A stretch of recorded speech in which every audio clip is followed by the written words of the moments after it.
So ayun, good day na naman sa ating lahat mga Raps. So turo ko sa inyo kung paano ang pagkabit ng dual horn natin na may kasamang passing light, headlight at saka yung sa auxiliary light natin o sa mga blow water natin yan.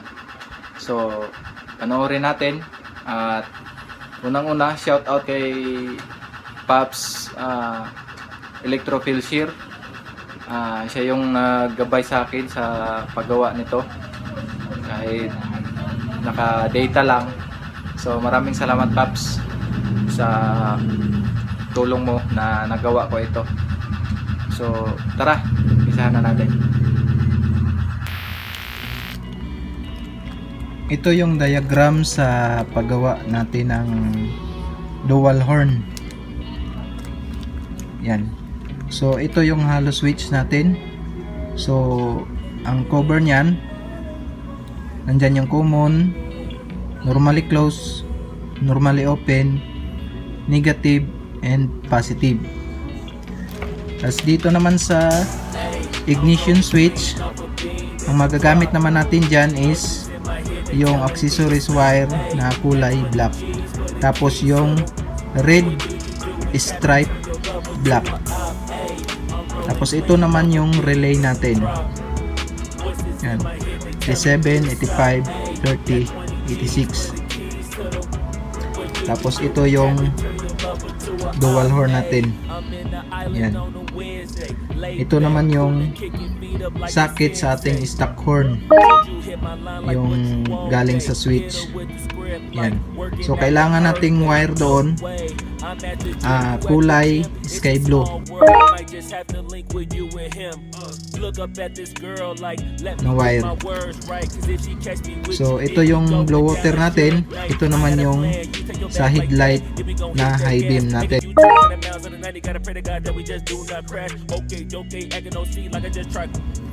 So meron din tayong diode. Yan, diode. Kailangan natin ng diode.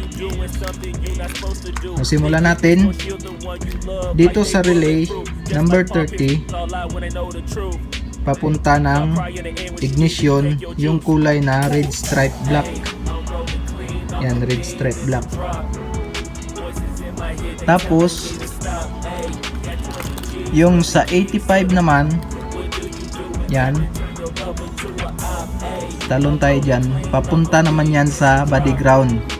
So sinama ko na yung negative sa ating hollow switch, pinagsama ko na yan sila.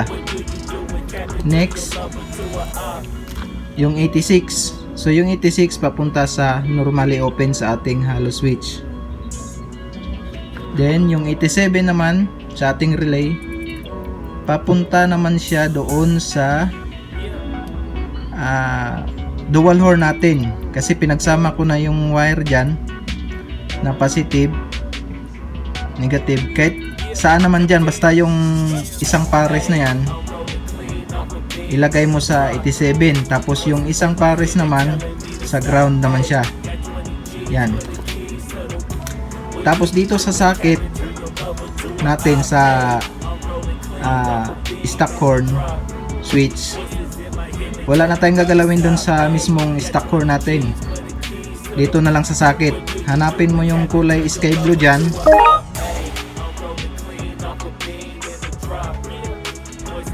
Tapos putulin mo.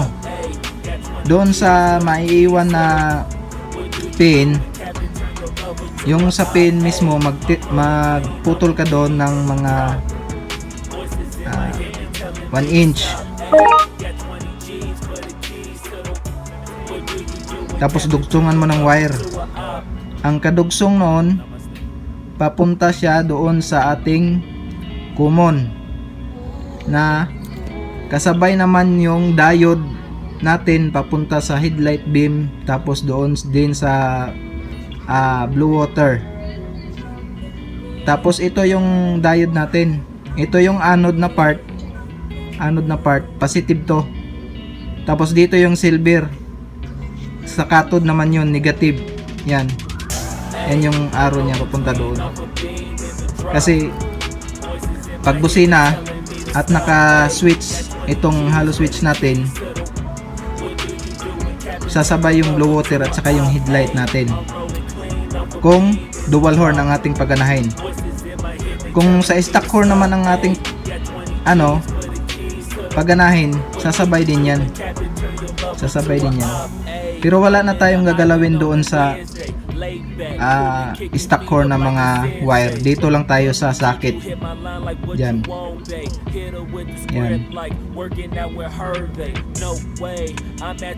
So okay. So doon naman sa isang wire na putol, yung sky blue, kasi pinutol natin yun. Ito yung may pin, yan, papuntang common. Tapos yung kaputol nun, yan, yung kaputol, papunta naman siya sa INSI o normally close. Yung kaputol nun, yung pinutol nating sky blue, yan. Tapos yung isa, yung may pin, yan, lalon tayo dyan, papunta naman yun sa blue water, saka yun sa headlight beam, din sa common ng hollow switch natin. So ito yung wire na para sa ating dual horn. Yan, pinagsama ko na yan. Yan, kabilaan. Tapos naglagay ako ng extension ng mga wire. Yan, bawat isa. Isa magkahiwalay. Tapos naglagay ako ng extension. Yan. Tapos ito naman yung para sa busina. Yan. Tapos ito naman yung kabila. Yan.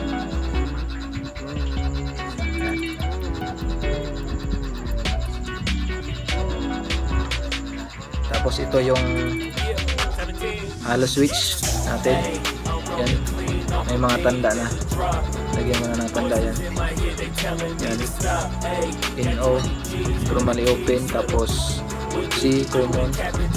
Tapos INSI, normally close. Tapos negative as positive. Dito naman sa relay natin. Ito yung relay natin. Meron na rin mga tanda yan. Yan, 30 para din naman ito. 30, tapos 86, 85, saka 87. So yung 30 kinabit ko na. Nakabit ko na siya. Ayan na. Tapos ito pala yung wire na yan, nilagyan ko na ng tanda. Doon to sa switch natin, sa momentary switch natin yan. Tapos meron siyang diode.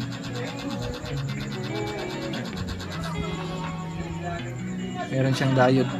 Yan, yan. Yung isang diode na yan papunta sa auxiliary light. Tapos yung isa naman para sa high beam ng ating headlight. Ayan. Tapos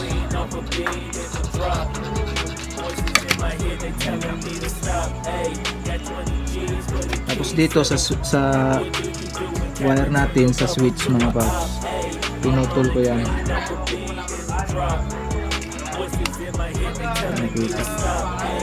Pinutol ko yan. Tapos ito yung isa.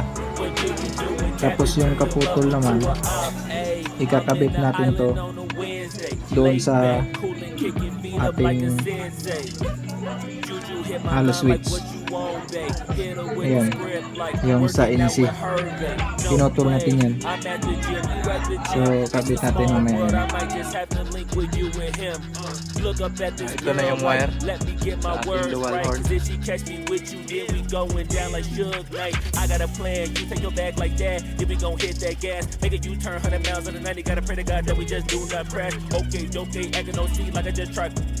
Hey, shorty the school to my rock and I'm not talking about Jack Black. Hey, what you do when you doing something you not supposed to do? Thinking it's gonna shield the one you love like they bulletproof. Just like Paul Pierce, it's all out when they know the truth. Hey, start crying in the end when she leave and she take your juice. Hey, I'm rolling clean off a beam in the drop. Voices in my head, they telling me to stop. Hey, got 20 G's for the Isa-isang wire natin na pinagsama dun sa ating busina. Ground yung isa nun. doon na natin i-pasok yan. Hindi nang lakan yun.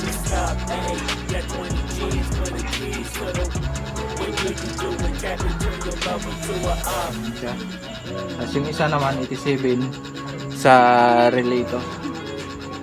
Sabit natin sa relay.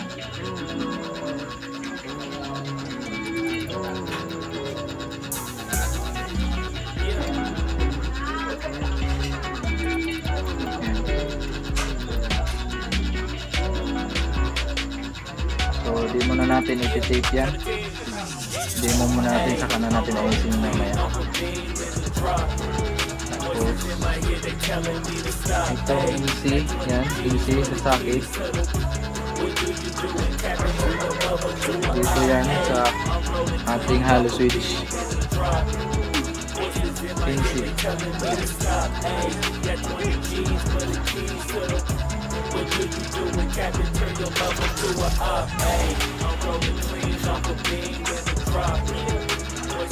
Yung NC, kinabit natin to dito papunta sa socket. Yung pinutol nating wire na papunta dito sa momentary switch natin. Tapos ang 85 ng relay, ground din natin yan.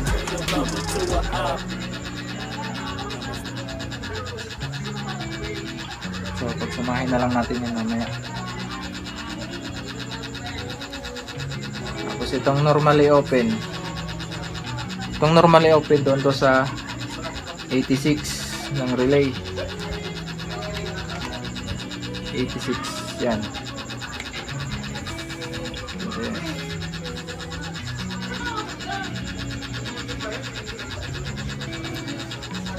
Yan. Kung hindi na lang nakabit ay 85. Yung 30 mga paps, kinabit na natin to doon sa ignition, yung red stripe block. Doon natin sa kinabit. Doon tayo kumuha ng supply. Yan, nakabit na. 85 na lang. Tapos itong common sa switch natin,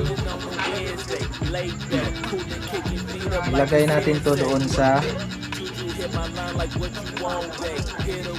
kaputol naman na papunta ng switch. Ito yung kaputol lang dito sa sa socket dito. Ayan. Dito naman natin ilagay sa common. Ayan. Sa common. Hindi natin iti-tape yan. So ang wala pa lang, hindi na lang natin ikabit itong negative sa positive ng hollow switch natin. Kasi ano lang naman to, pang pailaw lang to, para umilaw yung LED sa ating hollow switch. So itong tatlo lang muna. Ayan. So testing natin yung tutunog. Okay na.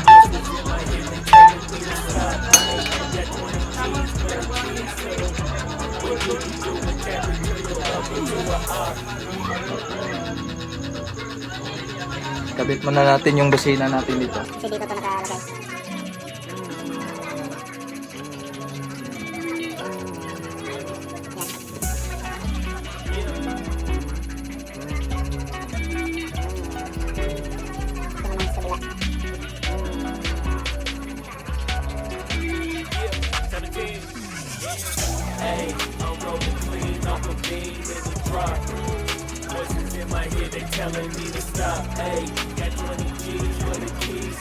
So ito, body ground, yung 85. Sama natin yung sa isang wire ng ating auxiliary, sa dual horn natin.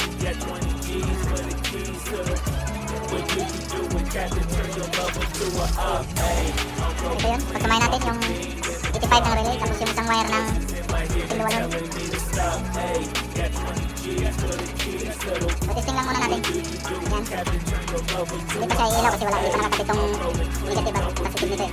kabit na lang natin to sa body ground. Tapos tikit lang natin. Natilig mission. Yan. Stop. Yan. Tapos, pindutin naman natin yung ating hollow switch. Yan. So, ang tutunog niyan is yung dual horn na natin. So, ayun. Natapos na natin yung ating ginawa na dual horn with passing light. So, pasensya na mga paps kasi naubusan tayo ng baterya sa ating cellphone. So, bigla na lang naglobat kagabi kaya gabing-gabi na kasi. Tapos, hindi ko napansin na palubat na pala. So, bigla na lang namatay yung ating cellphone. So, ito na yung finish natin.